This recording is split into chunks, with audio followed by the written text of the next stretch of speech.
The headmaster and president of the school is coming. আরেকটা sentence আছে, the headmaster and the president of the school are coming. দুটো সেন্টেন্সের মধ্যে ডিফারেন্সটা কী আছে? প্রথমটাই আছে দ্য হেডমাস্টার অ্যান্ড প্রেসিডেন্ট, অর্থাৎ একটা আর্টিকেল ব্যবহার করেছি এবং সেটা প্রথমেই ব্যবহার করেছি দ্য হেডমাস্টার অ্যান্ড প্রেসিডেন্ট। তার মানে কি, একজনই ব্যক্তি, যিনি হেডমাস্টার তিনিই প্রেসিডেন্ট, যিনি হেডমাস্টার তিনিই প্রেসিডেন্ট, একজনই ব্যক্তি, সেম পারসন। তাই এক্ষেত্রে হলো ইজ কামিং, অর্থাৎ সিঙ্গুলার ভার্ব আমরা ইউজ করলাম। কিন্তু পরের সেন্টেন্সটায় the headmaster and the president, এখানে দেখো হেডমাস্টারের আগে দা বসেছে, আবার প্রেসিডেন্টের আগে দা বসেছে, অর্থাৎ কি the headmaster and the president of the school, সেক্ষেত্রে দুজন আলাদা ব্যক্তি, হেডমাস্টার আলাদা ব্যক্তি এবং প্রেসিডেন্ট আলাদা ব্যক্তি, তারা কিন্তু একই ব্যক্তি নয়।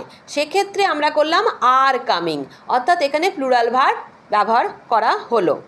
তাহলে দুটো সাবজেক্ট যখন একই ব্যক্তি বা বস্তুকে বোঝাবে তখন আমরা একটা আর্টিকেল ব্যবহার করব এবং ভার্বটা সিঙ্গুলার ভার্ব করব।